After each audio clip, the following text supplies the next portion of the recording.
Committee on Homeland Security, Subcommittee on Transportation and Maritime Security, and Subcommittee on Cybersecurity and Infrastructure Protection will come to order. Without objection, the chair may declare the committee in recess at any point.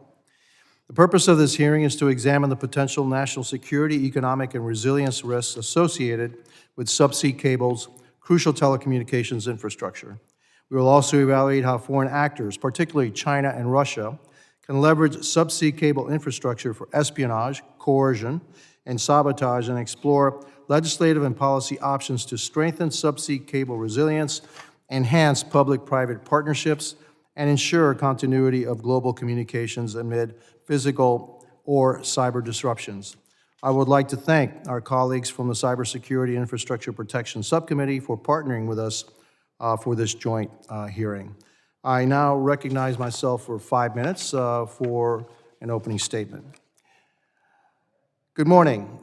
Good morning, and thank you all for being here today. After the longest government shutdown in American history, it's great to be back in Congress. First off, I want to begin by congratulating Chairman Ogles on his recent appointment to the chairman of the Subcommittee on Cybersecurity and Infrastructure Protection. Congratulations. I also want to thank the Cybersecurity Subcommittee for partnering with us to hold this important hearing on a matter critical to U.S. national security. Resting quietly on the ocean floor, submarine telecommunications cables, commonly known as subsea cables, are among the most strategically significant and increasingly vulnerable components of the world's digital infrastructure. Right now, roughly 750,000 miles of undersea cables traverse the world's oceans, forming a complex and interconnected network that enables the rapid flow of large data sets across continents. These fiber optic cables are the arteries of our global telecommunications network, connecting nearly every corner of the world to the internet. Without subsea cables, we would not have the digital network we so desperately rely on today. Although largely invisible and unknown to most Americans, subsea cables carry more than 99% of international communications. They not only support global commerce and technological innovation, but serve as the operational systems for U.S. intelligence and defense. Protecting their integrity is essential to safeguarding both our economy and our national security. Yet, despite their vital role, subsea cables remain vulnerable to malicious attacks from our greatest foreign adversaries, and none other than Russia and China. These adversaries will stop at nothing to track, control, and exploit vulnerabilities in our subsea cable networks to advance their economic, technological, and strategic goals. In particular, the Chinese Communist Party mobilizes its state-backed companies to pursue coercive economic tactics and aggressive cyber espionage on subsea cables.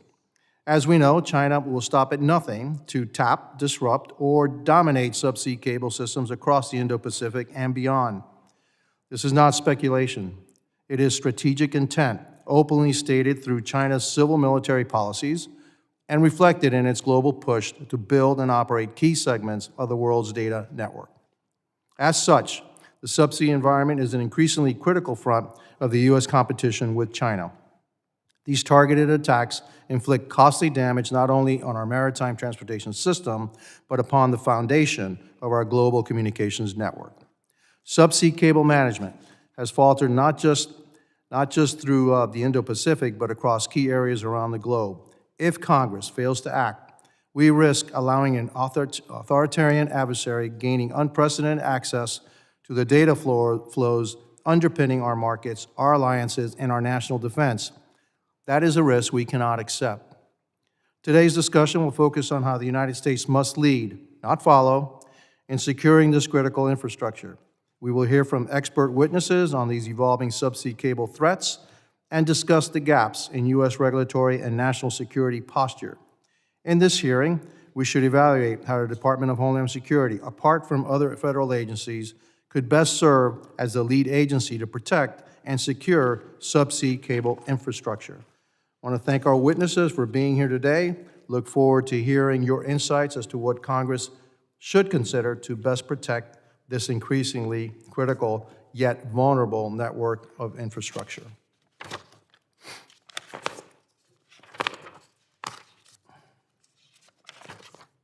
Now I recognize the ranking member, the gentlewoman from New Jersey, Ms. McIver, for her opening statement. Thank you so much, Chairman. Good morning to everyone, and thank you to our witnesses for joining us today. Subsea cables are critical to U.S. national security, the global economy, and the daily lives of people around the globe, as they carry approximately 99% of the world's intercontinental internet traffic. The extent to which we all rely on the data traveling through these cables is almost hard to fathom. For example, every day, an estimated 22 trillion of financial transactions are processed through subsea cables. Internet traffic is only expected to increase in the coming decades as the global economy turns increasingly digital. The demand of increased internet capacity will require the installation of hundreds of thousands of miles of new subsea cables, which must be protected from both accidental damage and intentional sabotage.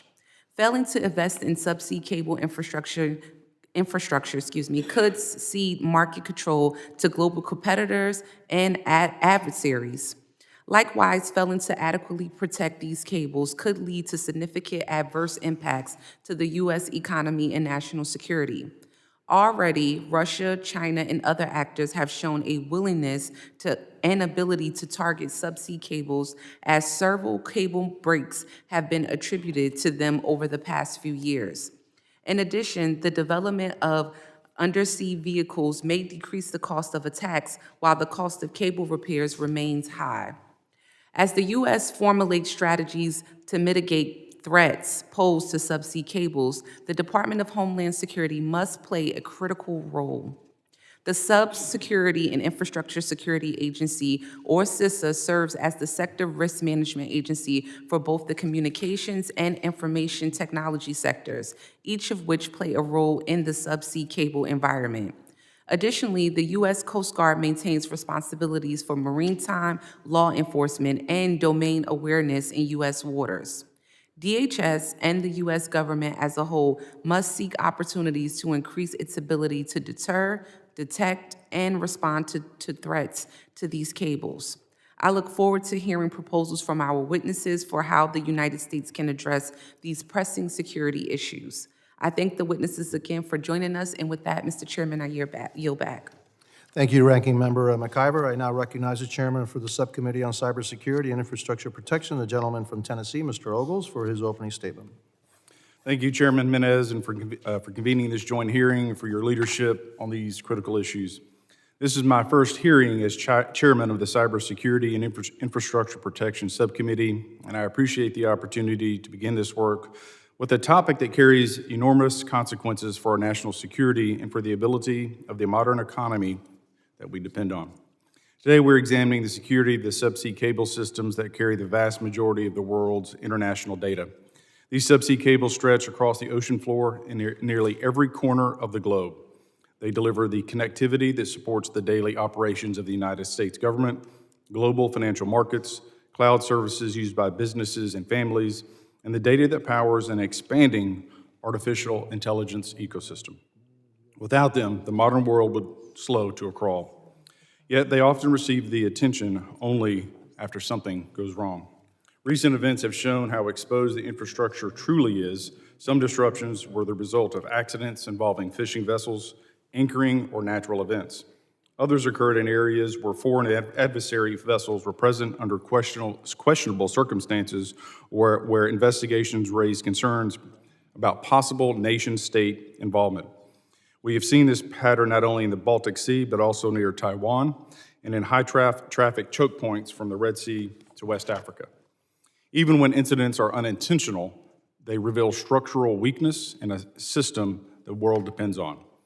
At the same time, the United States is entering a period of extraordinary growth and bandwidth demand. Major technology and cloud providers are building new subsea cables on a historic scale, yet the number of ships and crews capable of repairing damaged cables remains extremely limited.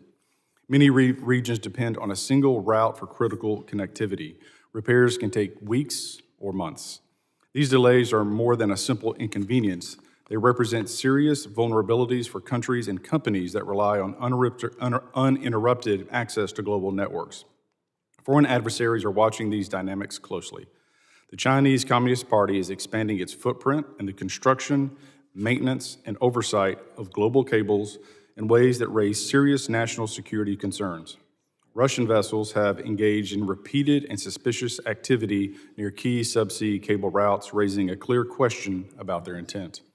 Both governments have repeatedly used gray zone aggression to intimidate their neighbors and probe Western defenses without triggering open conflict.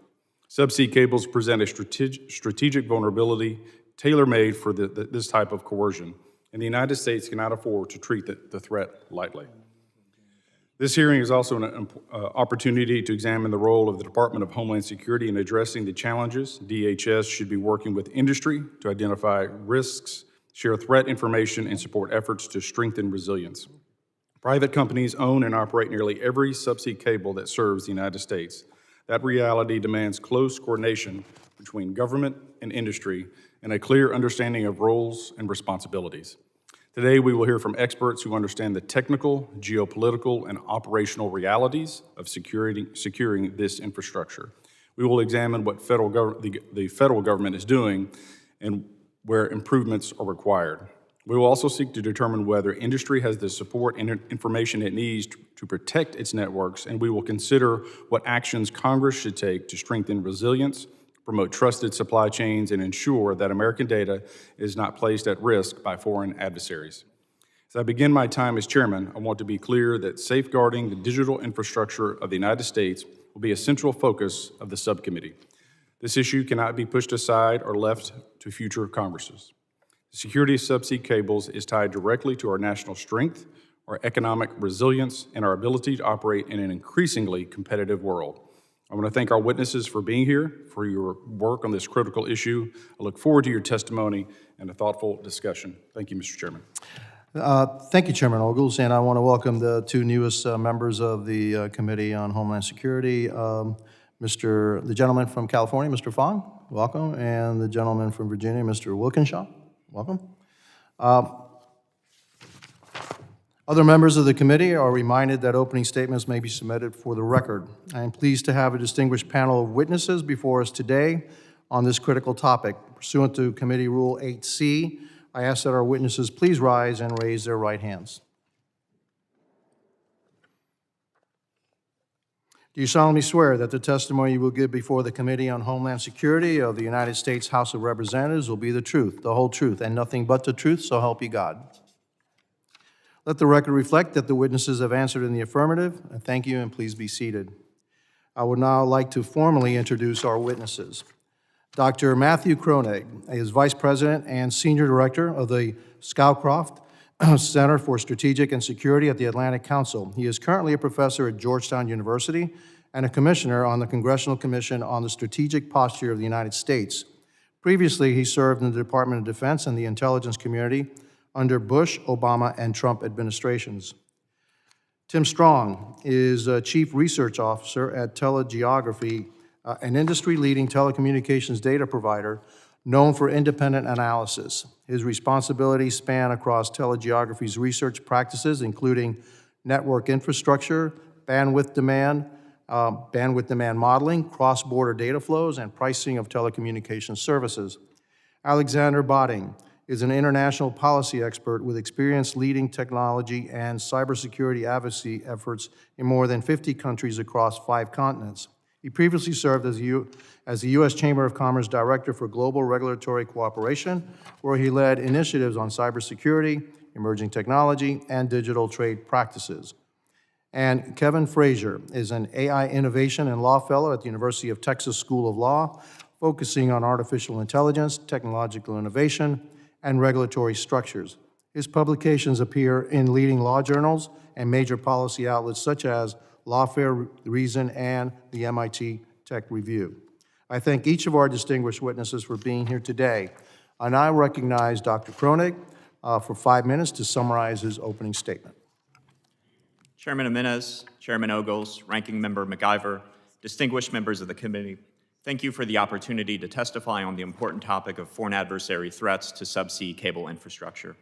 I want to assist your work by sharing insights gleaned in my more than 2 decades of experience working on national security policy at the Central Intelligence Agency, Department of Defense, the Congressional Commission on the Strategic Posture of the United States, and now is a professor at Georgetown and vice president and senior director at the Atlantic Council Scowcroft Center. I lead a center responsible for global security and strategy, so I'll focus my remarks on the geopolitical and national security dimensions of this challenge. My message today is simple. China and Russia's threats to subsea cables present a serious challenge to the global communications and energy systems that underpin U.S. and allied security, prosperity, and way of life, and the United States needs a more effective strategy to deter and defeat adversary threats to subsea cables. Since World War II, the United States and its allies have built an international system that has led to unprecedented peace, prosperity, and freedom for the United States and its allies, and the design of the global undersea cable infrastructure was established in a more peaceful time in which it was assumed that major powers had shared interest and cooperation and would behave responsibly. Unfortunately, the global security environment has greatly deteriorated in recent years. The People's Republic of China may pose the greatest threat the United States has ever faced. It's a comprehensive challenge that includes economic, technological, ideological, diplomatic, and military dimensions. Moreover, China is working closely with an axis of aggressors, including Russia, Iran, North Korea, and Venezuela.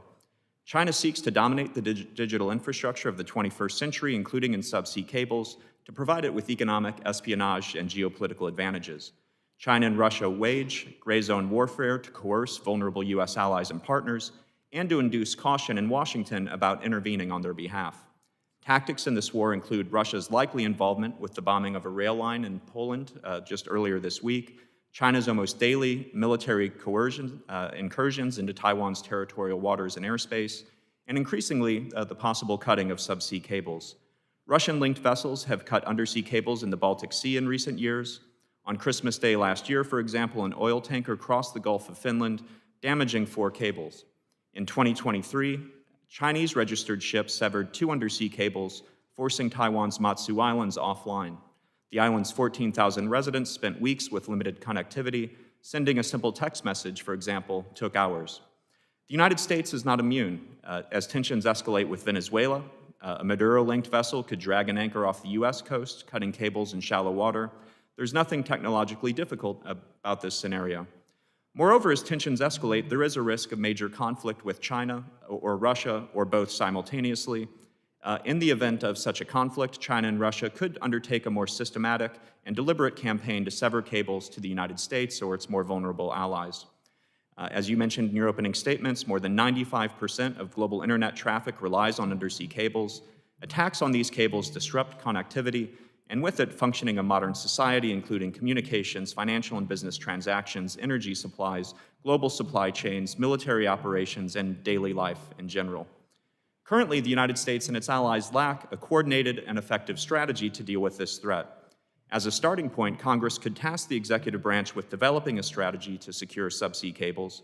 It could also designate the Department of Homeland Security as a single hub to coordinate and manage undersea cable protection. Such a strategy could include 3 pillars. First pillar is resilience. The United States and its allies need to develop a more resilient subsea cable infrastructure. This could include de-risking from Chinese-owned or maintained cables and cables that route to mainland China. This could include building redundancy by laying additional cables and by establishing backup sources of connectivity, such as satellite and microwave links. This could also include enhanced repair capacity to bring damaged cables back online more quickly. A more effective approach to resilience can not only limit the negative impact from severed cables, but also contribute to deterrence by signaling to adversaries that we can bounce back from any attack. Second pillar is monitoring. The United States and its allies need to maintain presence near vulnerable cables to monitor, attribute, interdict, and deter potential attacks. If adversaries understand that attacks are likely to be interdicted or attributed, they're less likely to make the attempt in the first place. NATO's new Baltic Sentry mission and Taiwan's stepped-up Coast Guard patrols show the value of increased presence. Finnish authorities took physical control of the above-mentioned oil tanker in December, preventing additional damage. The Coast Guard could likewise step up patrols. This could be multi-domain and include new technology such as unmanned systems. Third pillar is accountability. If foreign commandos were to sabotage infrastructure in the United States, we wouldn't just repair the infrastructure, we'd hold them accountable. Same logic applies to attacks on subsea cables. The United States and its allies must find creative ways to impose cost on states that attack subsea cables as a tool of statecraft and those who help them carry out attacks. I'm honored that the Committee on Homeland Security has invited me to share my views on these challenges, and I look forward to taking your questions. Thank you, Mr. Kronig. Representative Swalwell is the ranking member on the Cybersecurity Subcommittee. He is unable to attend, so I'm going to turn to Mr. Walkinshaw to offer an opening statement on behalf of Representative or the ranking member Swalwell. Thank you, Mr. Chairman, and thank you to our witnesses for being here today to discuss an issue that sits at the core of U.S. national security and economic interests. And I'll note this is my first hearing as a member of the Cybersecurity and Infrastructure Subcommittee, and I look forward to working with you, Mr. Chairman, and the other members of the committee. Approximately 97% of global data traffic travels through subsea cables. Those cables support $9 trillion worth of trade each day, carry sensitive communications for national defense and intelligence operations, and ensure critical functions continue to seamlessly operate. However, as we've heard, many of those cables are poorly protected and vulnerable to accidents or negligence. As the price of unscrewed underwater vehicles decreases, the vehicles may fall into the hands of non-state actors, enabling them to dismantle essential global networks. The urgency of better securing undersea cables hits close to home for me. According to a recent study by the Joint Legislative Audit and Review Commission in Virginia, an estimated 70% of global internet traffic passes through networks in Northern Virginia, including Virginia's 11th district that I represent. That makes our region one of the most important digital exchange points in the world, connecting federal agencies, critical industries, and global communication pathways. The information moving through these networks depends on the steady and secure operation of subsea cables that come ashore along the East Coast. When those links are disrupted, the strain is felt here at home. As we've heard, U.S. adversaries continue to seek mechanisms to disrupt the system and ensure their targets remain vulnerable to threats. Russia has invested to develop platforms to target undersea infrastructure, and the People's Republic of China has targeted subsea cables to sabotage Taiwan. In late 2024, as we heard from Dr. Kronig, 2 subsea cables in the Baltic Sea were severed in close succession, cutting connections between European nations. Officials in the region described the events as hybrid attacks and pointed to suspicious activity by vessels tied to Russia's shadow fleet. The interruption triggered rerouting of data traffic across alternative paths, which produced congestion on major routes that ultimately connect to the communications infrastructure in Northern Virginia. Soon after, another rupture between Estonia and Finland affected both telecom and energy transmission. Authorities identified abnormal maritime behavior by another Russian-linked vessel as a likely cause. And earlier this year, Taiwan detained the crew of a Chinese-operated ship after one of its critical cables near the Matsu Islands was cut. That incident followed recurring patterns of anchor dragging and location spoofing by vessels operating near sensitive undersea infrastructure. These events reveal a troubling pattern. Foreign adversaries with both capability and intent are increasingly probing or threatening these networks. The United States must ensure that our defenses and preparedness match the scale of the threat. The Department of Homeland Security, CISA, the Coast Guard, and our interagency partners all have essential roles, but current efforts are fragmented. Responsibilities are divided across multiple entities and private operators, which complicates coordination and slows action during emergencies. In considering the roles of these agencies, it's also important to acknowledge the strain placed on their mission when resources are diverted from core security responsibilities. I'm concerned about proposed cuts to critical infrastructure programs, including proposed cuts to Coast Guard operations that are responsible for monitoring unusual maritime activity around sensitive infrastructure. At a time when foreign adversaries are probing undersea cables and testing our resilience, we can't afford to divert attention or resources away from these priorities. This hearing provides an opportunity for bipartisan leadership. Protecting the systems that carry our communications, financial transactions, and public safety information is a shared priority. Every community in our nation relies on secure connectivity, and regions like mine in Northern Virginia have especially high stakes and are home to key stakeholders. I look forward to working with my colleagues on both sides of the aisle to strengthen federal coordination, support responsible investments, and ensure that the United States is prepared to protect this critical infrastructure against emerging threats. Thank you, Mr. Chairman. Thank you, Mr. Walkinshaw. Welcome to Congress and to the Cybersecurity Subcommittee. Dr. Kronig, thank you for your testimony. Mr. Strong, you're recognized for 5 minutes. Chairman, Ranking Member, and distinguished members of the committee, thank you for your time today. My name is Tim Strong, and I'm the Chief Research Officer at Telegeography. We provide the independent data that the global communications industry relies on to map and measure the internet. I'm here to talk about the physical backbone of the modern U.S. economy, submarine fiber optic cables.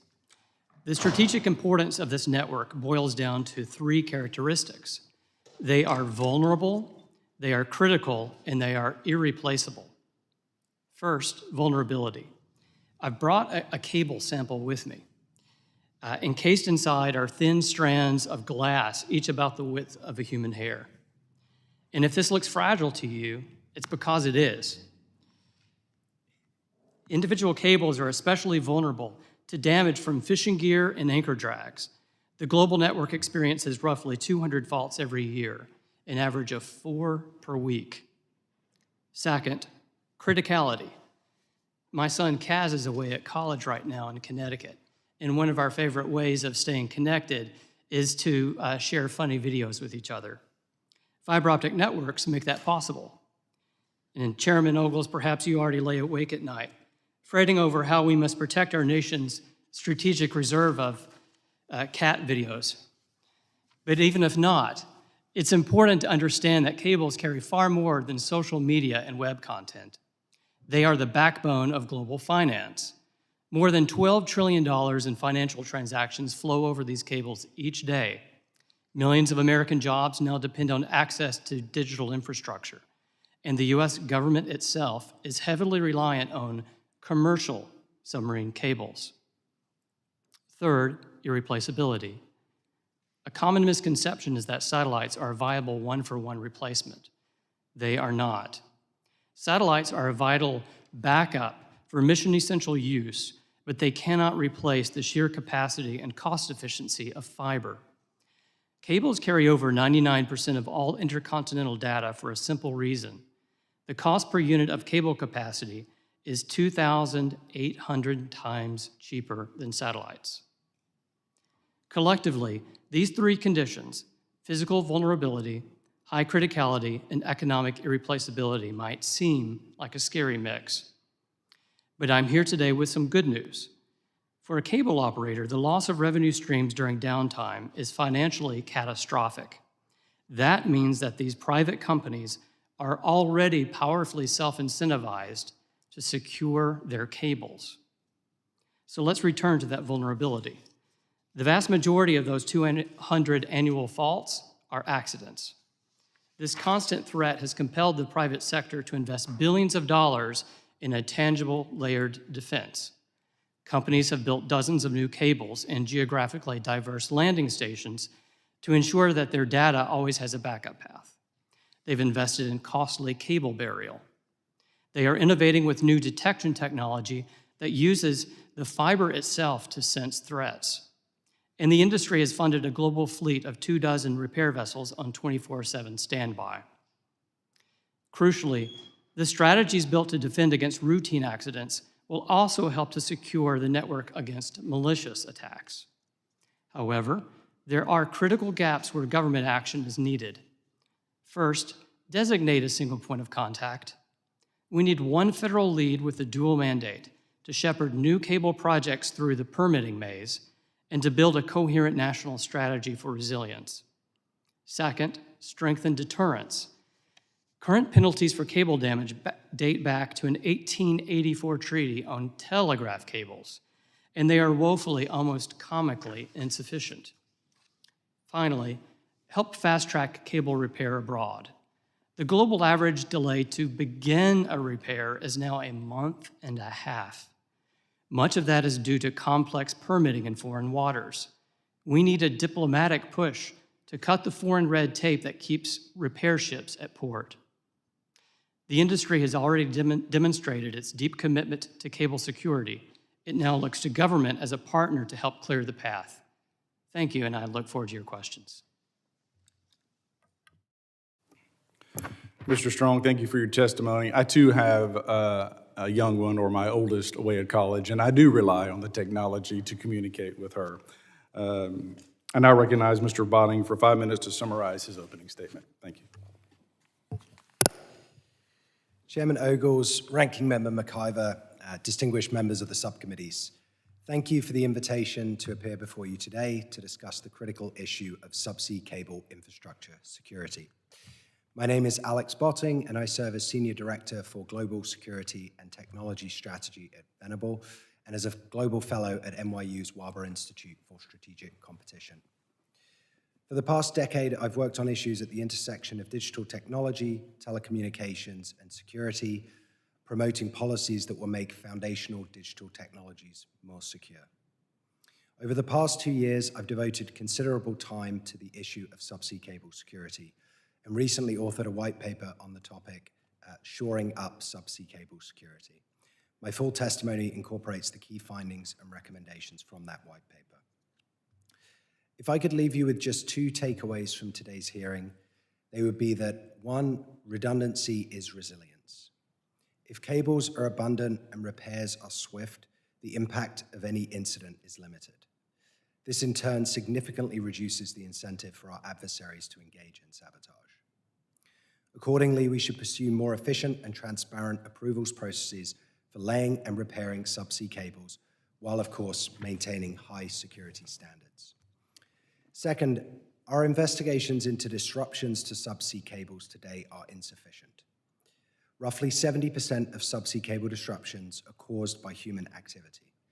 Yet in almost all cases, we fail to investigate and determine whether the damage was due to negligence or malicious intent. If we believe that our adversaries may intend to engage in sabotage, we must develop the means to distinguish between accidental and intentional disruption and proactively investigate human-induced disruptions. As we seek to insulate ourselves against threats from adversaries, we should note that the continental United States is relatively well protected against a major outage. We're served by almost 100 subsea cable landings, more than any other country. These cables land at diverse points across the east and west coasts, markedly reducing the risk that a single incident, accidental or intentional, could wipe out our access to the global internet. Moreover, in contrast to the radio access network market, trusted vendors are today the dominant players.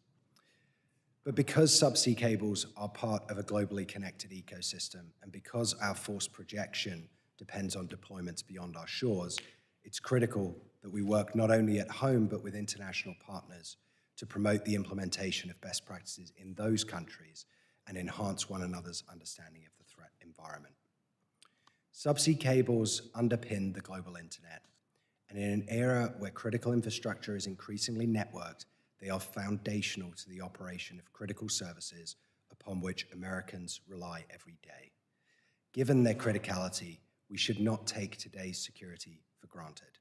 It is essential that we stay ahead of emerging security threats and resilient against incidents. My full written testimony provides recommendations for the US government across 3 areas: enhancing the resilience of the global ecosystem, protecting individual cables, and implementing appropriate legal and institutional frameworks. The implementation of some of these will be led by other parts of the US government that fall outside of the committee's jurisdiction.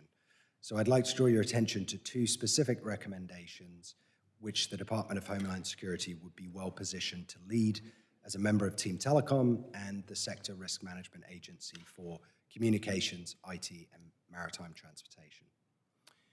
Firstly, DHS should collaborate with industry and other US government stakeholders to conduct a comprehensive mapping of the submarine cable supply chain, to identify potential choke points or areas of reliance on untrusted vendors, and advise industry of appropriate risk mitigations.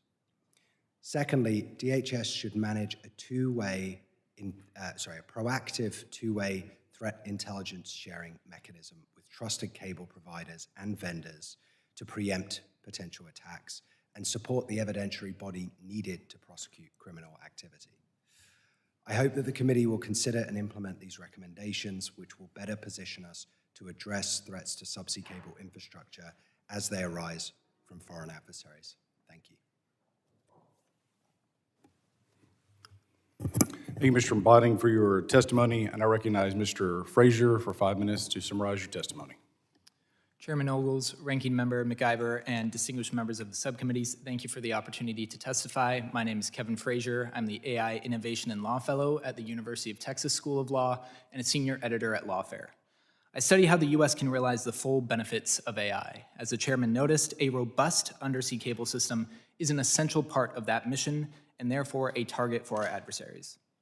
Inadequate attention to this critical infrastructure risks jeopardizing the investments being made in AI while also exposing the U.S. and its allies to significant disruptions. It follows that the scale and scope of our AI ambitions rise and fall with the responsiveness of the growing threats to the undersea cable system. My testimony focuses on a simple principle. Deterrence should guide our undersea cable system. Deterrence is a function of 3 variables: the cost of an attack, the likelihood of its success, and the magnitude of its success. Bad actors will have little reason to sabotage a submarine cable if doing so is expensive, difficult, or inconsequential. Critically, the same tools to deter sabotage will also make the undersea cable system more resilient to the most common causes of cable faults, which also merit congressional activity. The first variable, the cost of attacking a cable, involves the actual expenses of locating and breaking a cable, in addition to the probability of being caught multiplied by the punishment.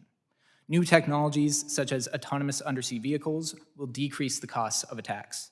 The U.S. should respond by increasing its enforcement capabilities and punishments. To echo Mr. Strong, Congress must amend the Submarine Cable Act of 1888 to adjust the fines for willfully or negligently breaking in a cable to an amount that reflects the importance of the undersea cable system. The current fines are $5,000 and $500, respectively.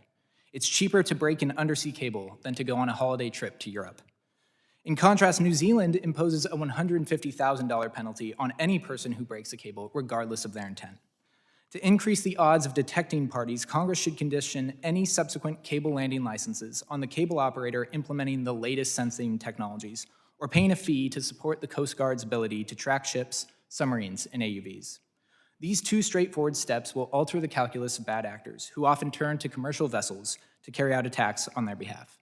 A more ambitious, though necessary step involves designating cable protection zones. Such zones prohibit vessels from entering the areas where cable faults tend to occur and, assuming sufficient monitoring, ease detection and mitigation of threats. Looking to the second variable, as Mr. Botein notes, Congress can also diminish the likelihood of a successful attack by imposing heightened responsibilities on cable operators to lay more attack-resistant cables. The vast majority of cable breaks occur in shallow water, near shore, and in cable choke points. Cable operators can implement several safeguards against such breaks. First, they can increase the armoring of cables. Second, they can bury cables at a greater depth. Third, they can adhere to minimum separation standards. And fourth, in the event Congress does create cable protection zones, operators can lay cables in those zones to assist with monitoring and enforcement. Each of these measures will frustrate efforts by bad actors to cause significant and prolonged outages. Operators that opt not to adhere to these defensive measures should face greater licensing fees. Finally, with respect to the third variable, in the event that a bad actor manages to break a cable, or in a worst-case scenario, several cables, deterrence calls for policies that ensure network redundancy and rapid repair times. A redundant undersea cable system includes a number of cables being laid along diverse routes. Congress should study various financial levers to support ongoing cable building, especially in regions that will see many cables be retired in the coming years. While hyperscalers race ahead with their own cable projects, the U.S. has an interest in ensuring redundancy across the entire system. Every cable has 2 landing points. It's pivotal that the U.S. and not China aid allies looking to increase their own cable connections. Most importantly, Congress should swiftly pass legislation like the Neptune Act that aims to bolster the number of cable repair ships. Across the global cable fleet, at least 15 maintenance ships will need to be replaced by 2040. If the past is prologue, foreign nations will likely develop those ships. Our cable operators should not have Chinese ships on speed dial to patch cables carrying our sensitive communications. This is and must be a problem solved by U.S. ships and its allies. I applaud you all for studying the underappreciated connection between America's AI aspirations and the fragility of the undersea cable system. We cannot lead on AI if we fail to secure the seas. Thank you again for inviting me here. I look forward to your questions. Thank you, Mr. Frazier. Thank you to all of our witnesses. This is an incredibly important subject, and quite frankly, one of those handful of subjects in Congress that should not be partisan in any way, but rather bipartisan, because we are talking about the future of our country. Members will be recognized by order of seniority for their 5 minutes of questions. I now recognize myself for 5 minutes. Many of our closest allies have experienced suspected foreign interference with their subsea cables, where attribution took time, required extensive coordination across governments and industry. U.S. operators worry about similar activity along routes connecting the United States to Europe and Asia, especially since no single federal agency is clearly responsible for subsea cable security. Understanding how the U.S. government should organize itself is essential for building a credible, responsible framework. Mr. Botting, from the industry's perspective, what role should DHS play when operators detect potentially concerning PRC or Russian activity near cable routes, landing stations, or what kind of support would make DHS more effective in that role? Thank you for the question. The main thing that stands out to me is cable operators obviously have access to a certain set of information through operating those cables, but they don't have a holistic view of the adversary. The US government has access to what could potentially be a lot of valuable information that could help them to make appropriate risk determinations about potential future activities by adversaries. And so I think it's essential that we establish a two-way threat intelligence sharing mechanism that ensures that appropriate people within those companies, depending whether that has to happen at a classified level, it could be people with security clearances, it could happen at the unclassified level, that they have access to information about the latest and greatest threats emerging from adversaries. This isn't sort of pie in the sky, this concept of two-way threat intelligence sharing. Our allies over in Australia are implementing something similar at the moment for systems of critical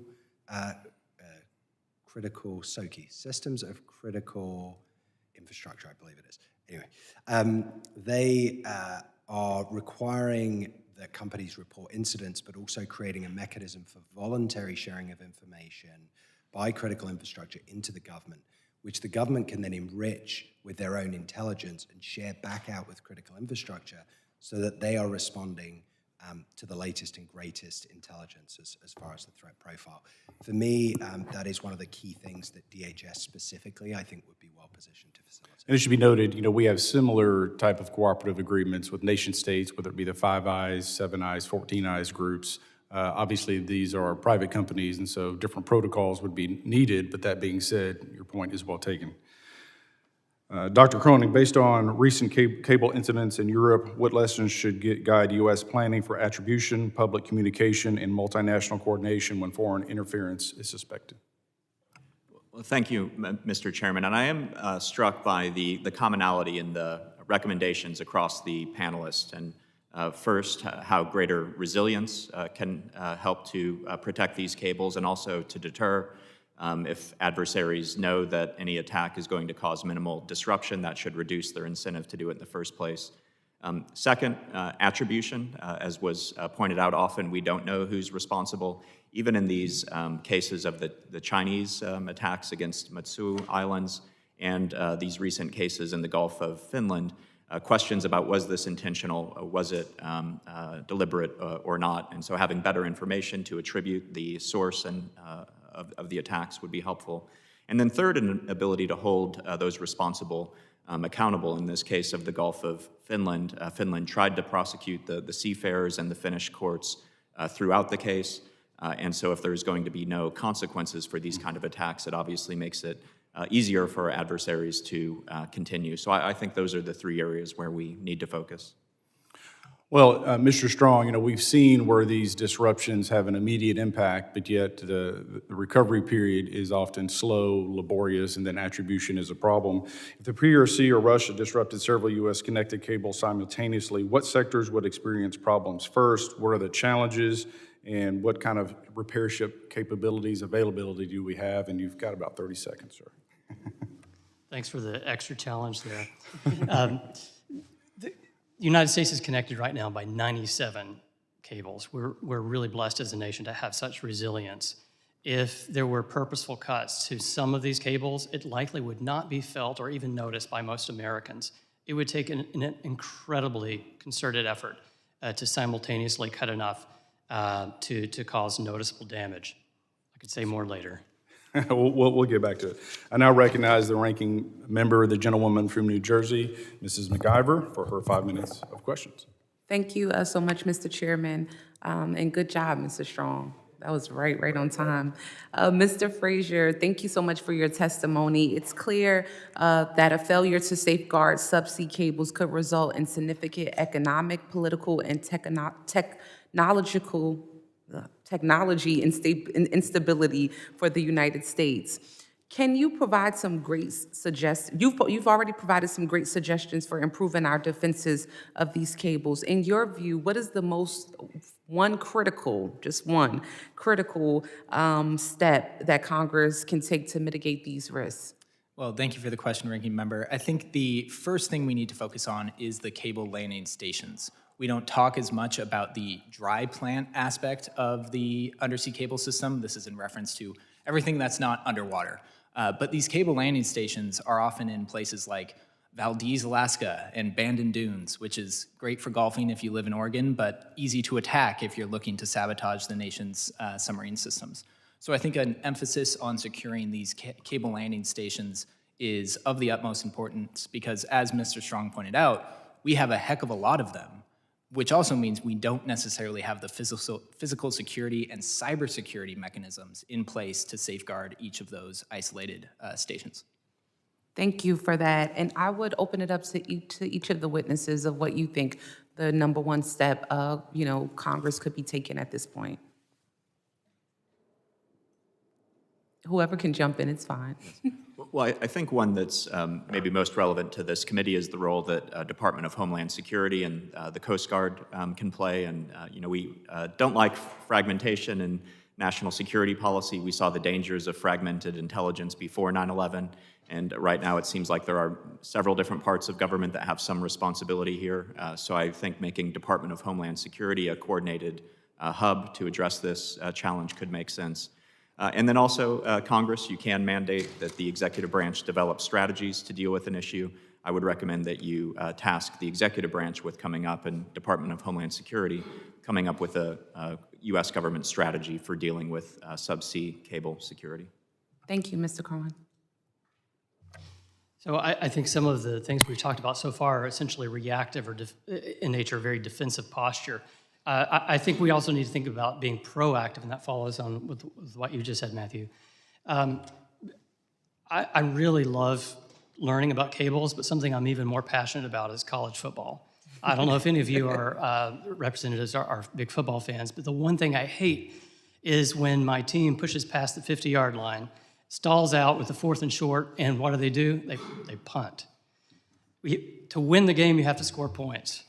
Right now, we're really ahead in the game. 80% of all intercontinental data flows through the United States, but that's down from 97% 20 years ago. And we also have a lot of cables that give us a lot of resilience, but the industry, from what I can see, is running into a lot of permitting issues.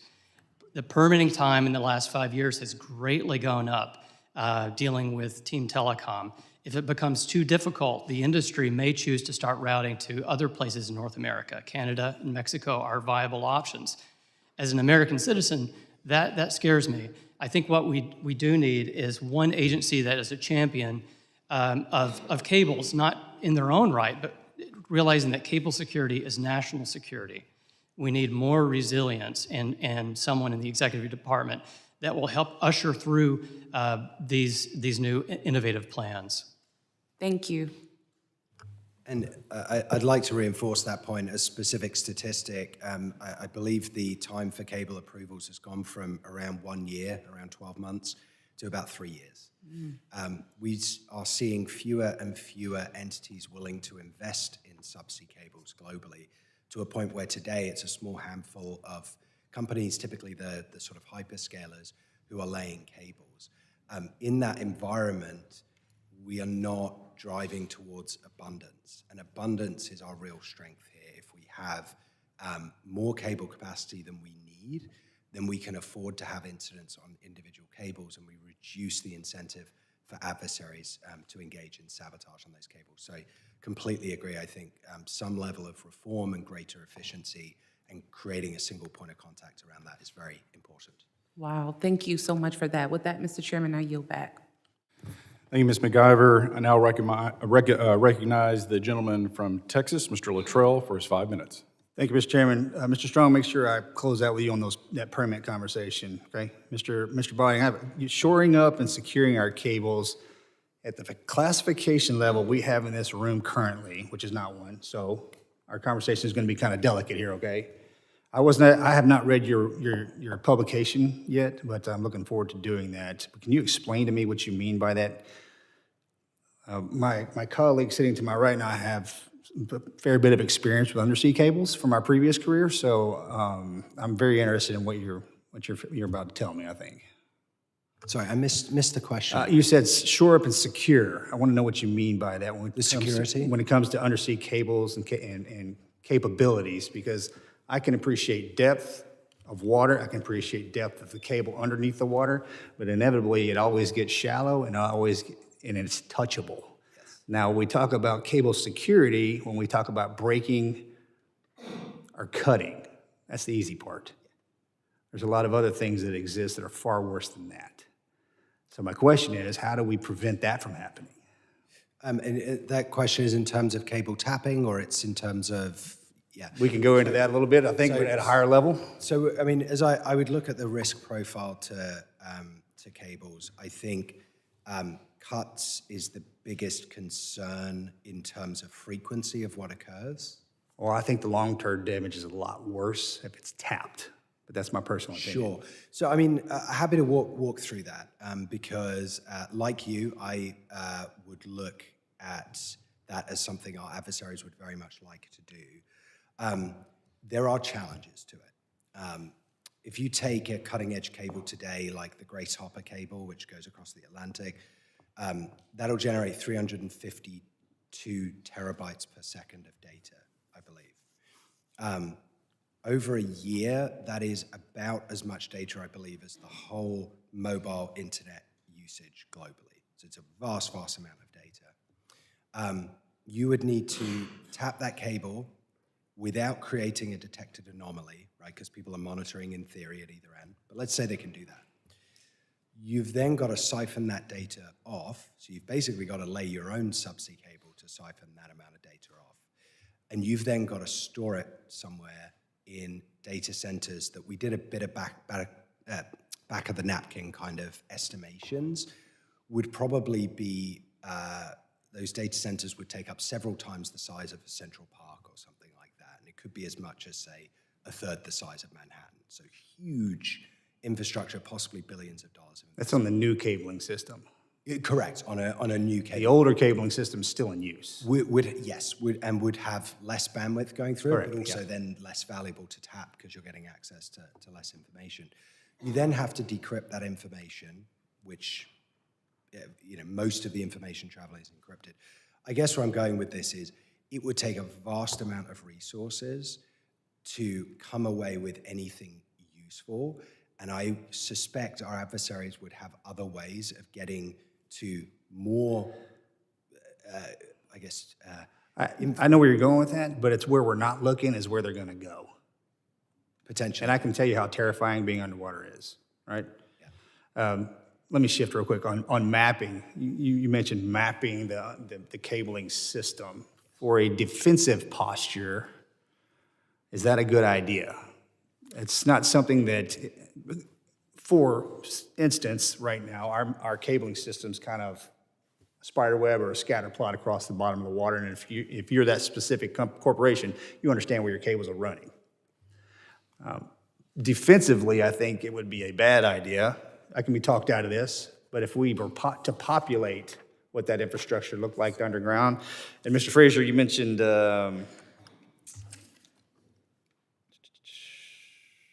you said something about the same thing, where if we, the cable areas that don't allow ships to go across just in case, and if we create that, that's kind of a bullseye Right. the So nefarious actors? Thank you for that question. I think the cable protection zone is a blessing and a curse, right? There's a huge trade-off here of concentrating cables in any specific corridor, like we've seen New Zealand do, like we've seen Australia do, and Denmark. The benefit of that is it tremendously eases the enforcement burden, right? Instead of having cables laid across the entire West Coast, if you concentrate them in a narrower environment in terms of the actual enforcement and monitoring, that's made tremendously easier.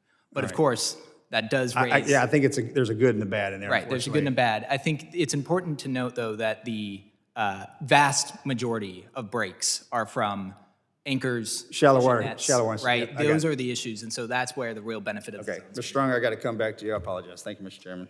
I will get back to you, sir, I promise. Unless Mr. Crane helps me out on it. Thank you, Mr. Luttrell. I now recognize the gentleman from Virginia, Mr. Walkinshaw. Thank you, Mr. Chairman. I just want to dig in a little bit, Mr. Strong, and then maybe others want to weigh in on the permitting process. And someone mentioned a 3-year process, and obviously the process isn't you fill out an application and drop that application off with one agency and your permit is approved 3 years later.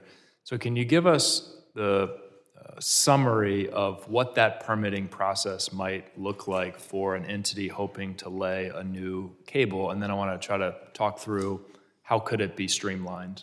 Sure, there's a whole industry attached to the cable industry just for permitting. I'm not a permitting expert. From what I understand, you usually have to go through municipal entities, state entities, and the federal government. I think that's what your question is, the federal. You would first file it with the FCC, who would refer it to Team Telecom, which is an interagency with working group with DOJ as the head, DHS and DOD. The problem with the permitting that we've seen is that the government obviously wants to make sure these cables are secure, but there's a complicated interagency process with each one has their own duplicative, at times, requirements, and they're able to stop the clock on the permit to ask more questions. So whereas things were 100 days 10 years ago to expect an answer back, there was one cable that had to wait 908 days.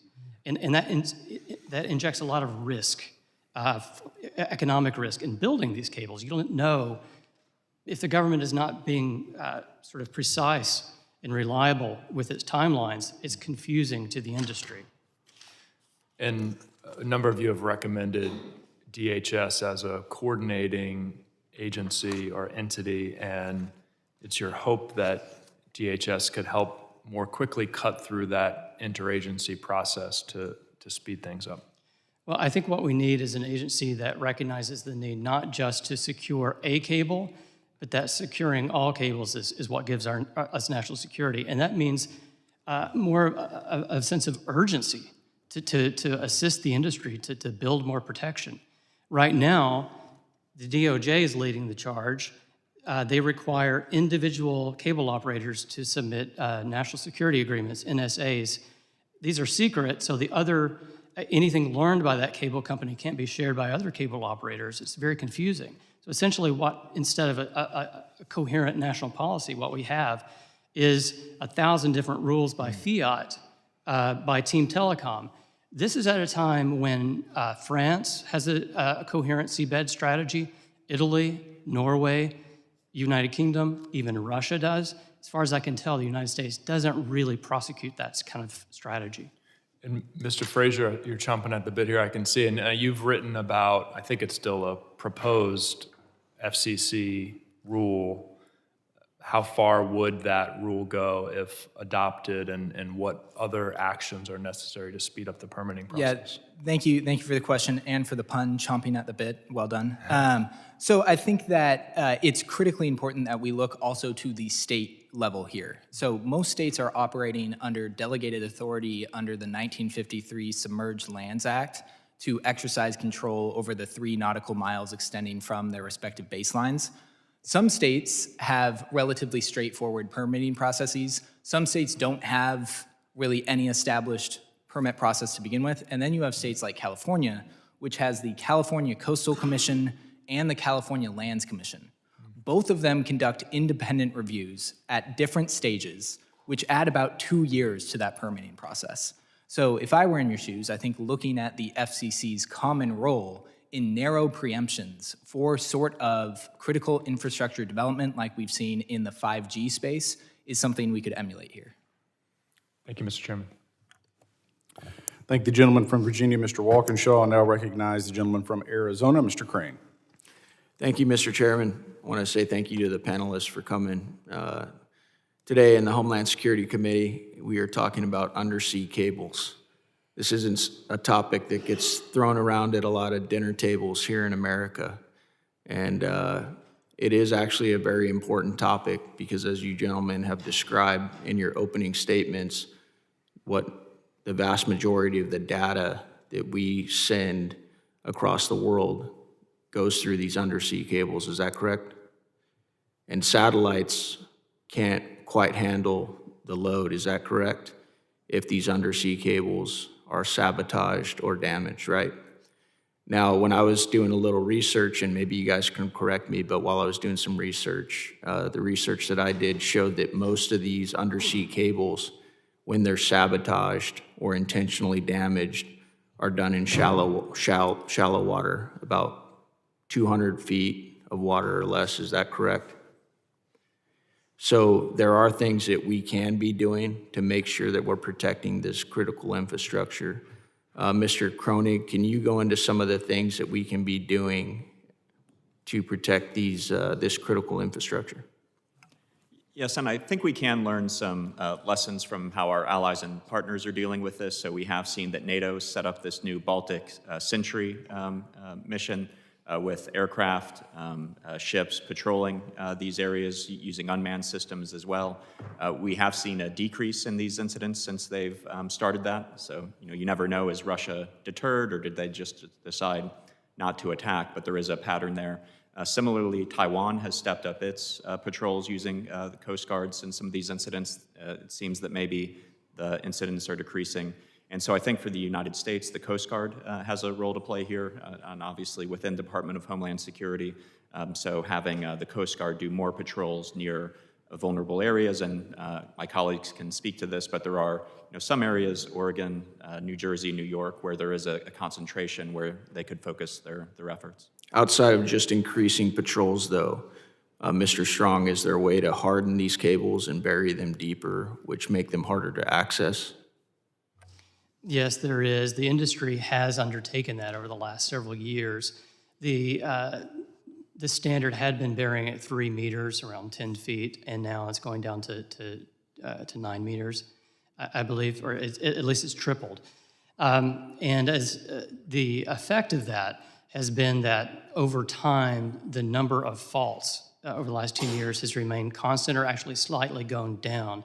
And this is at a time when the industry has actually put in 50% more miles of cable in the water. So essentially what we've seen is a big success. The number of incidents per cable mile has greatly decreased. Can you tell the American people who, like I said, probably don't talk about this over the dinner table, how many cables are we talking about here? There are almost 600 in the world right now. About 100 connect to the United States. Another 34 are connecting to the United States in the next 2 to 3 years. Thank you. How long does it take to repair one of these cables that gets damaged? And how much does it cost? Well, once you're at station, it takes 1 to 2 days to actually repair the actual cable. The problem is getting the permits, if you can believe it or not. That is the number one. You have to get a permit to repair one of these cables? Not if it's at high seas, but if it's in territorial waters, you sure do. And sometimes it can be duplicative permits. One of the worst areas of the world right now, if you have a cable break, is Indonesia. And that's because they have cabotage restrictions. They essentially require that their vessel be Indonesian flagged or crewed, or perhaps both. I can't recall. It can take months to get that permit. And I would caution the United States government not to adopt similar laws, because right now you never hear about American cables breaking. They actually do break all the time. It's just because we have so much resilience and we're able to repair effectively and quickly That's why you never hear about it. But if it started taking months, it would be a problem. Do you think it's safe to say for our foreign adversaries that might be listening to this hearing today that it is considered a deterrent that we can play the same games? I don't know if I have enough information to speculate on that, but what I can say is that redundancy forms its own deterrence. If you really wanted to attack 97 cables simultaneously, it would be require phenomenal effort, and I'm not sure it's really worth that effort. Thank you. I yield back. Thank the gentleman from Arizona, Mr. Crane, and now recognize the gentleman from Rhode Island, Mr. Magaziner. Thank you, Chairman. Since taking office, President Trump and Secretary Noem have eliminated 1/3 of the workforce at the Cybersecurity and Infrastructure Security Agency, CISA. The President's 2026 budget also calls for nearly $500 million to be cut from CISA. And reports have indicated that staff at CISA have been reassigned, diverted to immigration and other matters. These actions weaken our cyber defenses and undermine federal collaboration with industry and critical infrastructure organizations. The administration has cut or withheld hundreds of millions of dollars in funding for terrorism prevention. Highly trained counterterrorism analysts are being diverted away from investigating terrorist groups to focus on other work. Daily intelligence reports to top officials about terrorism and other threats are being directly impacted by the diversion of resources. As our adversaries like Russia and China intensify their cyber attacks on the U.S. telecommunications system and our critical infrastructure, the administration instead is focused on deporting children with cancer, United States veterans who served our country honorably. Even American citizens have been detained, green card holders, sending armies of masked men to terrorize neighborhoods.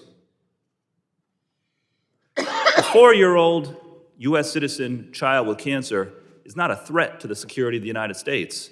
Attacks on subsea cables are.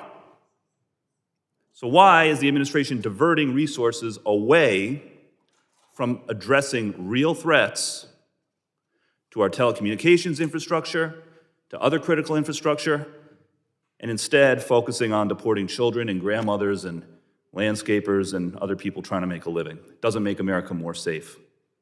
We need to refocus on real national security threats, including the threats that we are talking about today. Mr. Frazier, do funding and personnel cuts at CISA weaken our ability, impact our ability to detect and deter threats to subsea cables?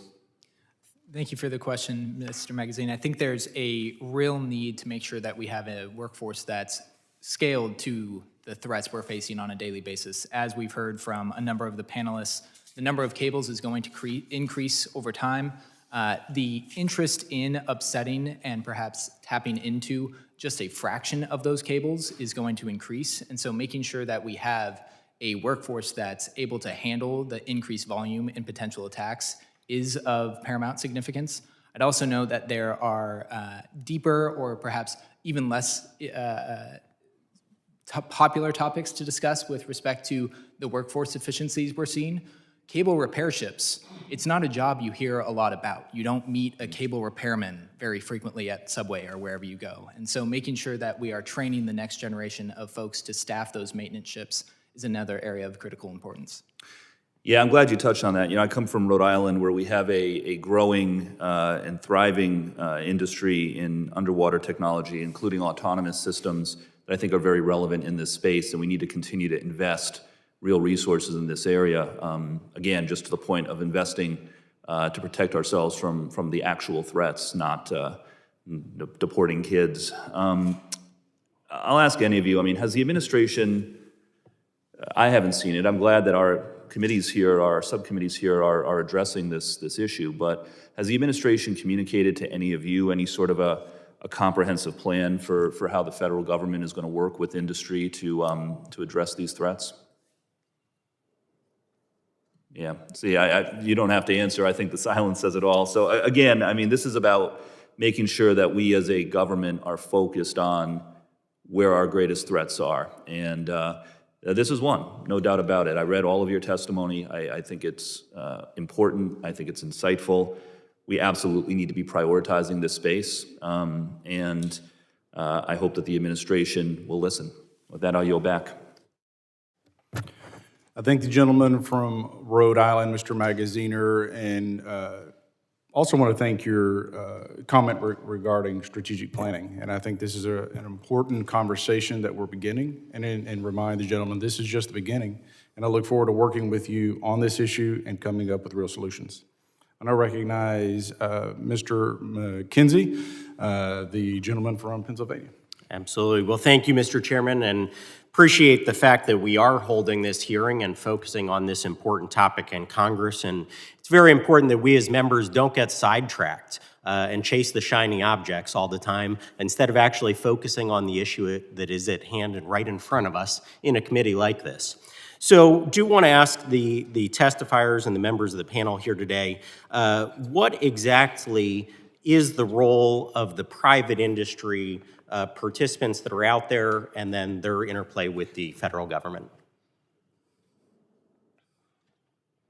I suppose I could start. I would say that the cable industry, the private industry, is the first line of defense for the national security of these networks.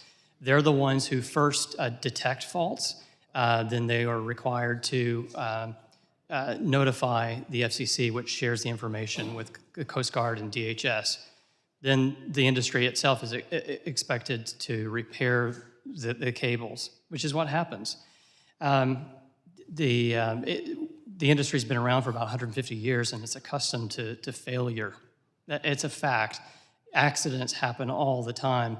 And so they've come up with multiple strategies for defeating this, not just denial or hardening the asset, but deterrence, but with cooperation with other seabed users, detection technologies that I would like to talk about with you, Mr. Luttrell, and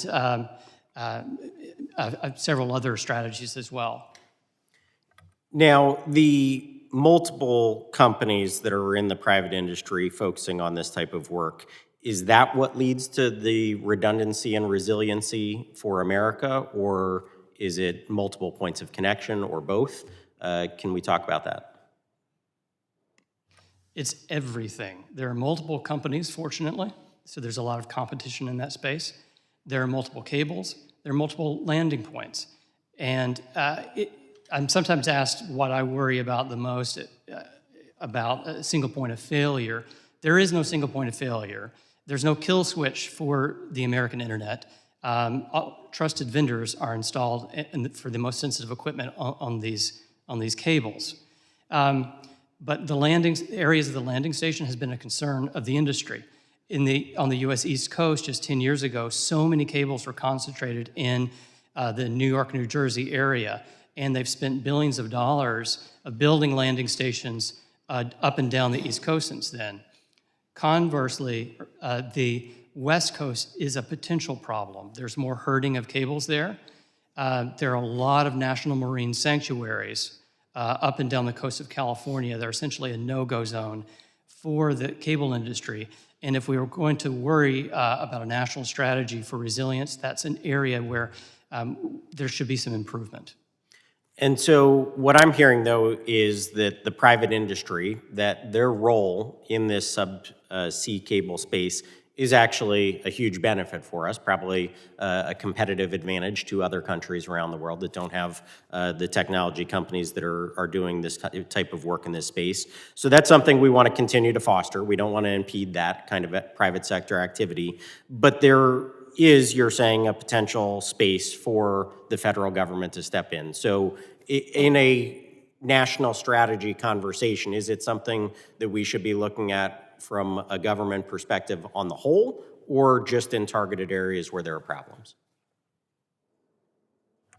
Well, I'm a law professor, so I have to answer, it depends. And so I think if you look at different components of the undersea cable issue, we'll see a different makeup of where we need to see private actors taking the lead and the government taking the lead. To start, I would recommend that for the FCC licensing process, we need to see resiliency planning as a part of that application. If stuff does hit the fan, who are these cable owners going to turn to? It's still the case that we have Google, Meta, and other of our hyperscalers turning to ships owned by China to repair their cables. And we've seen proposals, for example, to ban Chinese-affiliated entities from laying, maintaining, repairing U.S. cables. I think that's a wise position to take because the odds, for example, of China when they're repairing a repeater, installing some malicious add-ons to that, we don't know just how high or how likely that may be. And so I think having an explicit ban on Chinese intervention on this piece of critical infrastructure makes a lot of sense. Great, well, thank you. I see my time is about to expire, but I appreciate the point of rebuilding and bringing back American shipbuilding. That is critical to our national security in so many areas, not just here with the subsea cables, but appreciate you raising that today. And again, thank you all for being here today. Thank the gentleman from Pennsylvania, Mr. McKenzie, and I recognize the gentleman from Louisiana, Mr. Carter. Thank you, Mr. Chairman, and thank you to our witnesses for being here today. Protecting our subsea cable infrastructure is critical to national security and to our U.S. economy, which increasingly relies on online markets. These lines are the quiet backbone of modern economy, and because they're largely invisible, they're easily taken for granted. But foreign adversaries do not take them for granted. Nations like China and Russia have developed specialized vessels and undersea capabilities designed to tap, disrupt, and sever subsea cables. They understand that interfering with these networks can undermine America without firing a single shot. Off the coast of my district in South Louisiana, the Gulf of Mexico provides a stark example of the importance of this infrastructure.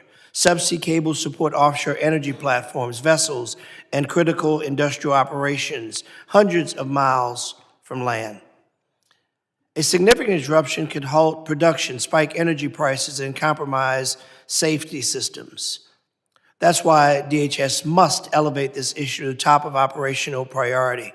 However, in a recent New York Times investigative report found that Department of Homeland Security under President Donald Trump has reassigned large numbers of agents, including those from wings of Homeland Security investigations that investigate child abuse, exploitation, human trafficking, terrorism, and transnational crimes, to focus primarily on immigration enforcement and mass deportation efforts. Internal DHS documents and interviews show that this shift in priorities has diminished the capacity to investigate serious criminal national security threats. Protecting subsea infrastructure is not optional. This is a national security priority we cannot shift our attention away from. Our economic stability, our energy sector, and the safety of millions of Americans depend on these networks functioning every hour of every day. Mr. Frazier, about 20 to 30 U.S.-owned cables need repair each year, but repairing them is a challenge due to the limited number of specialized repair vessels worldwide. Only an estimated 80 ships exist to service nearly 1 million miles of subsea cable, creating high demand and delays that can last months for a single repair. Cable operators are also left with little choice but to rely on Chinese ships for repairs because alternatives are scarce. In your opinion, what can Congress do to help with this problem? Thank you for that question. I think we have to lean into America's shipbuilding capacity. The fact that we are still relying on ships built by foreign adversaries in particular to repair some of these critical cables is, in my opinion, a sign of our neglect to this issue. And we have to pay attention to the fact that, again, every cable has two sides. A lot of those cables land, for example, in Taiwan. Taiwan isn't blessed with 88 different cables like we are. Taiwan has 15. And so making sure that there are ships in Guam, in Hawaii, and near Taiwan, for example, is very important, and those ships should be built by American companies. And as you know, as you may know, in Louisiana, I'm proud to have within Louisiana some of the best, strongest, and most reputable shipbuilders in the world within the state of Louisiana. Mr. Frazier, as you note, the need for cable repair capabilities is likely to continue to grow as we use these cables more. Repair of these subsea cables is believed to cost the United States between $12 and $116 million annually. Does the United States know what the true financial cost of repairs and disruptions of undersea cables really is every year? What kind of data sharing could help provide better insight in the impacts of these disruptions? I think this is where we really need to have that lead agency that's able to collect information from a variety of the private and public stakeholders who are gathering this information, and to establish stronger ties with our allies. For example, we know in Tonga, just a volcano caused the single line connecting Tonga to the rest of the world to go offline. Tonga lost internet access for about 4 to 5 weeks. And so we have to factor in also, how are our allies doing when the internet gets disrupted? So 12 to 116 million, that's a pretty big gap. That means we really don't know. That means we have not been able to ascertain just how deep this problem is or how deep it is to fix. What can we do to be more scientific, because we understand and know how important it is, one, to understand the problem, and two, to have a remedy to fix it. Any idea, Mr. Botany? You're shaking your head. Would you like to jump in on that? And my time is up, so you got to do it quickly. No, I think the other point that I wanted to make on repairs was, Can you stay to this point? That's all I got time for. oh, I'm sorry, I don't have an answer. Okay, well, I Mr. Frazier. would include in the FCC licensing provisions that companies have to share the information related to repairs and any service disruptions they're seeing directly to DHS or the FCC. The Okay, gentleman's thank you. time has Mr. Chairman, expired. Yeah, I thank the gentleman from Louisiana, Mr. Carter. Now recognize the gentlewoman from South Carolina, Mrs. Biggs. Thank you, Mr. Chairman, and thank you to our witnesses for being here today. I don't think there's any question about the critical role that the subsea cables play in the security and the daily functioning of the United States. Yet responsibility for protecting these assets is fragmented across multiple federal agencies, with no single entity clearly designated as the federal lead. Someone mentioned earlier about maybe looking at the executive order for some direction for that, but the ambiguity creates gaps in the oversight. And actually, it leaves the industry without a clear point of contact during emerging threats. So, as members of Congress, we really need to understand whether the structure is adequate for today's risk environment. So, I would like to hear from each one of you. I know we've kind of danced around and made kind of hinted at ideas, but which federal entity should be responsible for overseeing sea cable security as it relates to national security, and what core responsibilities should the agency hold? Well, I think you're right. Fragmentation is a problem. Having a single hub to coordinate subsea cable security would make a lot of sense. And as I said in my opening testimony, I do think the Department of Homeland Security could make sense for that.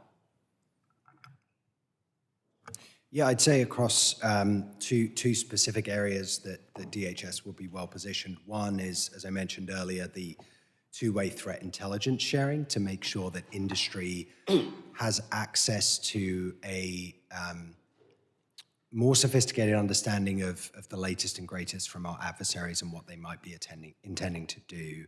The second is, we've talked about, concerns within the supply chain, perhaps repair vehicles coming out of, or vessels coming out of China. The supply chain's big, right? And most of these supply chains were developed at a time originally when China probably wasn't the biggest threat to the United States. I think we need to take a more holistic approach than just calling on one piece of the puzzle, and have DHS work with industry to map that supply chain so that we understand it.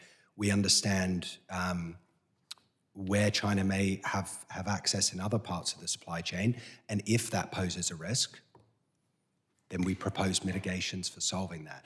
I think doing this whack-a-mole is probably not a great strategy for us. I think DHS could play a really important role in looking at this holistically with industry and getting us to a place where we feel comfortable.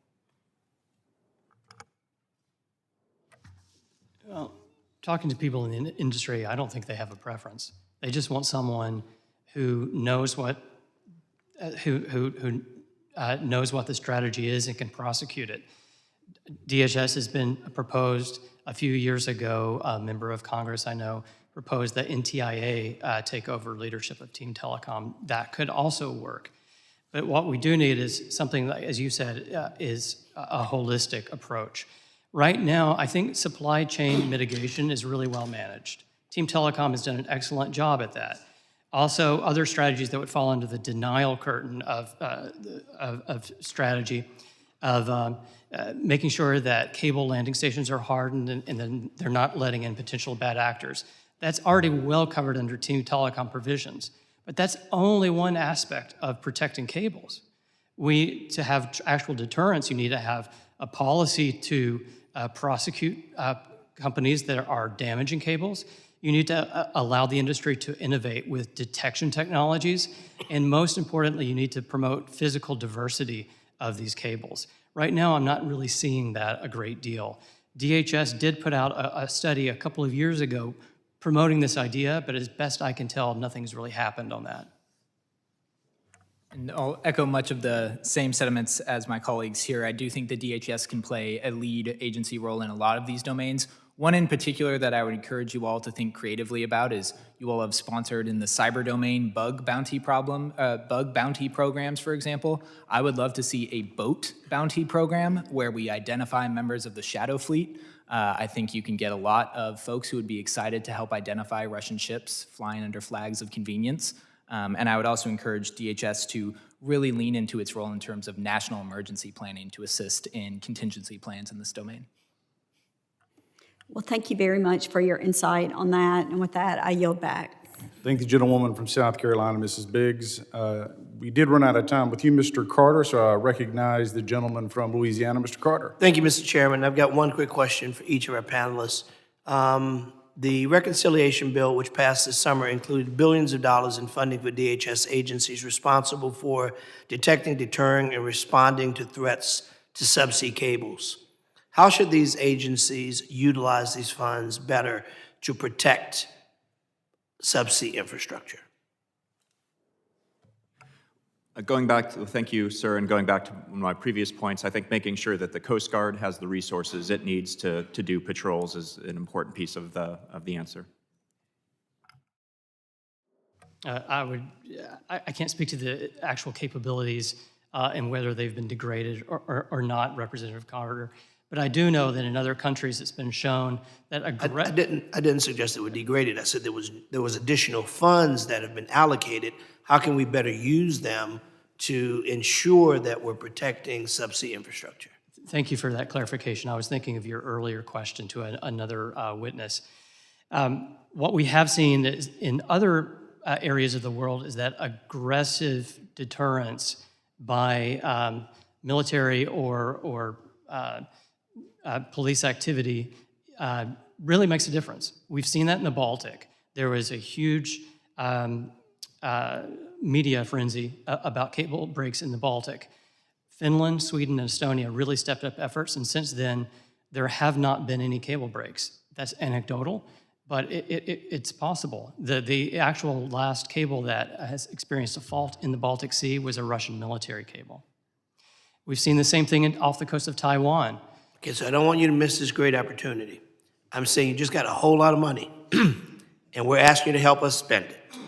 So I don't want you to look back at this, blew this moment.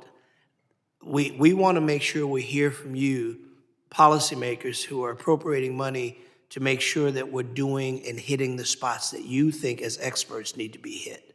DHS has a lot more money that is in the reconciliation bill. We want to make sure it's being spent in a way that experts think. So I don't want to put you on the spot, but I just want to give Mr. Botting a little bit of a runway on that. Certainly, thank you, sir. Yeah, I would go back to, I think DHS should be the place where we do a comprehensive mapping of the supply chain. I think DHS should lead a two-way threat intelligence sharing mechanism with industry so that we get information into their hands that can help them adjust their risk mitigation measures to better protect us against activity by our adversaries. And one more that I'll throw in there is engagement with international partners. A lot of the challenges that we face are mirrored, if not amplified, in foreign jurisdictions. And so if we look at things like time for permitting approvals or repair ships getting in, we are not the worst offender in the US, but we are impacted when capacity is taken out of the global interconnected cable ecosystem when others do not address those issues. So I would strongly encourage engagement with international partners through DHS as well. Thank you, sir. Thank you for the question. I would spend all of that money on two things. I would create 10 new cable repair ships. Each cable repair ship costs about $300 million. So you can start allocating a lot of money to just building more cable repair ships. I would then use any remaining funds after that to begin to create the same sorts of drones. They're called XLUUVs, extra large unmanned undersea vehicles that China just paraded around in Beijing about 2 months ago. I think we need this similar set of drone capabilities that they're demonstrating undersea. I thank the gentleman from Louisiana, Mr. Carter, and for your follow-up questions. I welcome Mr. Fong to the Cybersecurity Subcommittee, and I recognize the gentleman from California for 5 minutes. Thank you, Mr. Chair. Thank you to the witnesses. Thank you for the hospitality, and certainly excited to be part of this critical conversation on the cyber infrastructure subcommittee. My first question to Mr. Botting, it was alluded by my colleague from Texas, but the PRC continues to expand its technical capabilities for intercepting and collecting global communications data, including data that travels across these subsea cables. Given the PRC's rapid investment in quantum computing and its known practice of harvesting encrypted data for future exploitation, what steps should the United States and our allies take to ensure that the data moving through subsea cables remains protected, not only today, but also against future decryption attempts that could enable state-sponsored cyber operations years or decades from now? Thank you very much for the question. And certainly, it is not that I'm dismissing that threat out of hand by any means. It's that as I look at it, it is a very technically challenging way to get access to information. And I think certainly if we look at the cybersecurity domain, they've proven themselves very adept at getting access to information through other means. Is a very important point, though, that part of the kind of scenario I walked us through earlier was the idea that a lot of the data is encrypted, right? If we get to a point where China has a quantum event and is able to far easily decrypt that information, again, that would change the risk profile. And I guess two direct answers to your questions.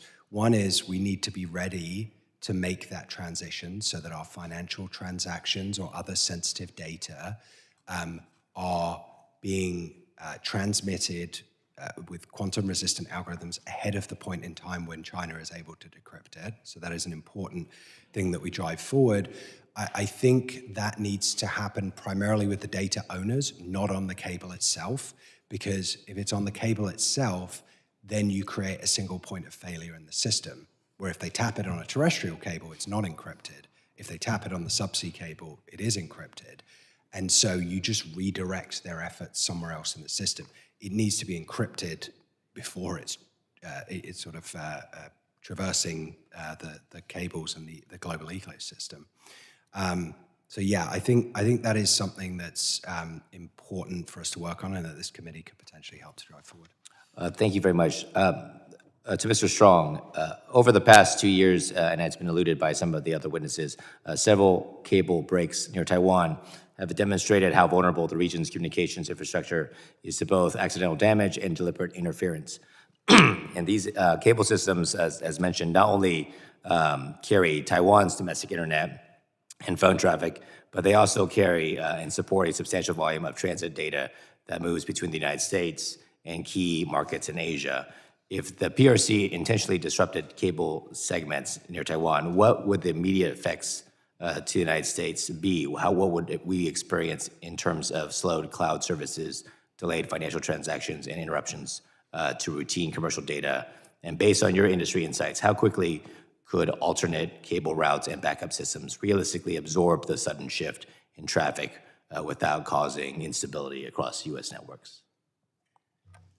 Well, I'd be more concerned for the Taiwanese, but I can say that it would be very difficult for the CCP to intentionally cause faults on these cables and then prevent repair ships without maintaining a blockade, and then we're in a situation of potential warfare.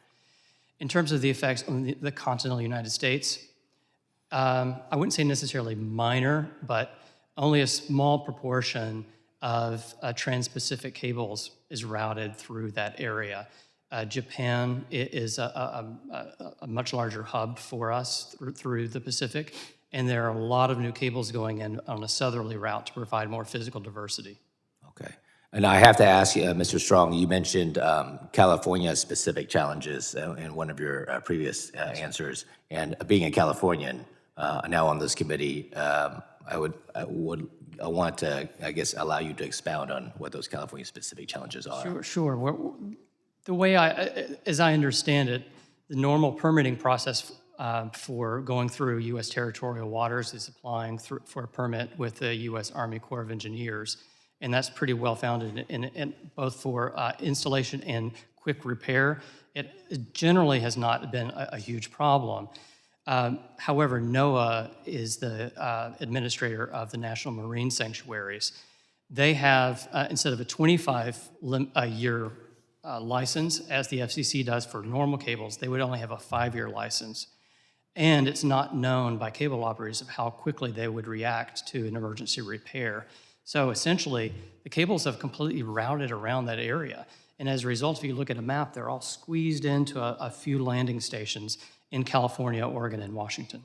Gotcha. Well, certainly look forward to working with you. My time has run out. Mr. Chairman, I yield back. Thank the gentleman from California, Mr. Fong.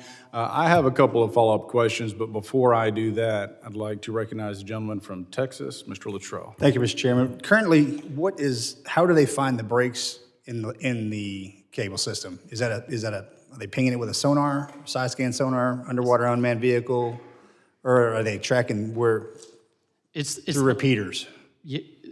Thank you, Representative Luttrell. It's essentially the light equivalent of a sonar. They have something called a reflectometer. Shoots light down, and some light can bounce back, and they measure the delay in the time. That's easiest if there's a clean break of the cable. They know precisely where that fault is. Okay. And if not? It requires more investigation. There are problems with called a shunt fault if the electricity fails on the cable. It's harder to pinpoint, but they investigate further. That's normally at a shallower depth. I'm going sir. to make the assumption at the deeper waters, the deeper depths, we're not having that problem. Less than 10% are at high speed. Any sort of vehicle unmanned tracking these cable systems to find breaks or faults before we have a loss? So that's a great question, detecting things before. And this is an incredible new technology, if you don't mind me just telling you for a moment. So you were talking about U.S. SEAL activity or other activity that hypothetically could cut a cable. Before, there was no way to hear that. You can use automatic identification system to see where a ship is, but you can turn that off. The industry has developed something that allows the light signals and changes to the light to actually hear what's going on. So if you actually go and touch a cable that has this technology on it, sounds like this. You can actually hear it. You can also hear ships that are dropping the anchor near the cable. It's a remarkable new technology, but the industry is kind of afraid of adopting it widely because they don't know how that is going to be permitted. It could greatly complicate the permitting process. So if we want the industry to adopt this incredible new technology, we need to give them a little bit more assurance of what would be allowed. All right, thank you. Thank you, Mr. Chairman. Thank the gentleman from Texas, Mr. Luttrell. You know, we've got about 15 minutes left in the hearing, and my guess is I think everyone has essentially been on the same page. So why don't we go down the line, roughly 4 minutes apiece, closing remarks, anything that you want to put a fine point on, or quite frankly, if there's something that we missed. I think it's been stated by both sides of the aisle that this is an incredible area of importance. It's going to require bipartisan cooperation and, quite frankly, a lot of strategic planning because we have both vulnerabilities here in the continental, under the sea, and then, of course, with our foreign partners. So, Mr. Kronig, I'll begin with you. You're recognized for 4 minutes. Well, I think one important issue we haven't spent enough time on is the Chinese-owned and operated and maintained cables. And the internet developed in the 1990s, the 2000s. It was a more peaceful time, a time of globalization, a lot of economic interdependence between the United States and China in all areas, including in this one. And so as we think about a global strategy to de-risk from China economically, this is another important part of that. And I think the message has gotten to U.S. industry, and my colleagues can comment that Chinese equipment is a problem. Landing points in China is a problem. Google was blocked from having a landing point in Hong Kong recently. And so I think there are going to be costs to efficiency because of that, but it is worth it for national security. And this gets back to this point. Industry, I think, is an asset for us. But industry left to its own devices is often going to make decisions based on profitability. And so I think the U.S. government does have an important role to play in national security. Even though we're relatively protected here, our allies in the region do depend more on Chinese owned and operated cables. And so that is something to be aware of and does get back to this espionage point. China doesn't have to tap into our cables if they're operating them themselves. So I'll stop there. Thank you. I think I'll use a few minutes to address a couple of questions that were left unanswered. And I hope both will provide some comfort to the committee. First of all, Representative Luttrell asked me to convince him otherwise that mapping the infrastructure is not dangerous. Well, some things can't be hidden, and cables are one of those. If you think of other critical pieces of infrastructure, roads and bridges, do you think it's a good idea to classify those? Well, no, we economically need them, and we'd be running into them if we didn't know where they were. The same goes with the electricity grid. The first thing you do when you bury a line is notify and map where that is so that there's less risk of electrocution. The same goes for submarine cables. The cable industry works very closely with the fishery industries to let them know where those cables are. Otherwise, the numbers of accidents would go way up over time. And it would also make it more difficult to discern what is malicious versus what is an accident. We'd be so overwhelmed with accidents. My company does collect a lot of sensitive data. We don't show, however, the specific location of the cable landing stations nor the specific location of the cables. We don't provide that, at least to our normal clients. The second thing that I hope is a little bit of comfort is I think there might be a misconception that the United States relies on Chinese repair vessels. That's simply not the case. We do rely on repair vessels from friendly countries, NATO partners, Japan, Korea. There are a handful of ships in the sea that are Chinese flagged and operated. The United States does not tend to use those, and in fact, U.S. operators have commitments with Team Telecom not to use those for repair. And in fact, the only place where those ships operate are in the South China Sea and the coastal waters around China. So it's really not, that aspect doesn't scare me as much. That is being handled right now. And I think what I would just close with is that this is one of those rare opportunities or moments where the private sector is almost completely aligned with the public need. The last thing cable operators want is a cyber intrusion on their cables, so they have heavy cybersecurity, and the last thing they want is physical security. So they've already committed a lot of money to protect the cables, and I think they're really looking forward to having a continuing and more open dialogue with the government on how to move that forward. Thank you. Thank you, Mr. Strong. Mr. Botting, closing remarks. I recognize you for 4 minutes. Thank you, Chairman. Equally want to address a couple of points that we didn't delve into too deeply here. One is on repair capacity. One aspect we have not talked about is what is the scenario in which we are needing rapid repair capability across multiple cables. I should say we in the US or partners internationally with whom we're interconnected. We had an example in the Red Sea where Houthi rebels were shooting at ships, and a ship had to drop an anchor, and that anchor sliced a whole bunch of cables. Commercial repair ships are not going into that scenario to repair those cables. And so I do think there's a question, if we believe that an adversary is going to engage in sabotage on our cables, the government needs to work with industry to figure out when a commercial vessel's going in and when is it potentially the US Navy or some other part of the US military that's going in to repair these cables. That kind of scenario planning, if you believe that that eventuality is a possibility, is incredibly important, and I would encourage the US government to work with industry on that. Secondly, I want to re-emphasize a point I made in my opening remarks. Around 200 incidents per year happen on those 600 cables, and they don't get investigated very well. And that leaves a huge opportunity for adversaries to engage in gray zone activities, cutting cables, and just say, sorry, it's an accident, it happens all the time. We need to get better at investigating those incidents and understand why they happened. There are perfectly normal, benign reasons why it happens.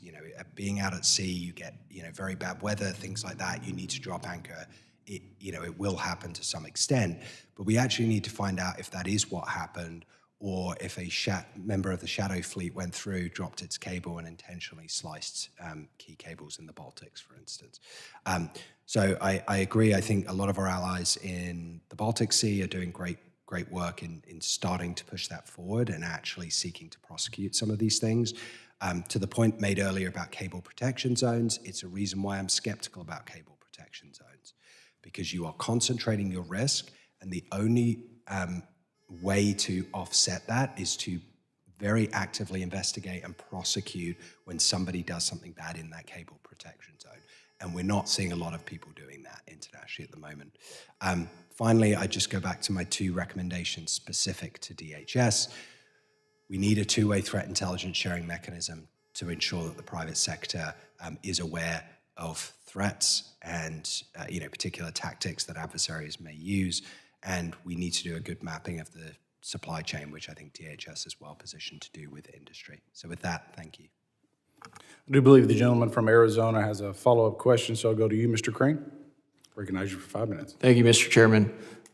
As I'm thinking about this topic and how to defend our subsea cables, one of the things that I'm thinking about is, obviously, we can harden the cables along our shores a lot easier than we can, defend and harden where they go to, right across the sea to other countries, allies of ours.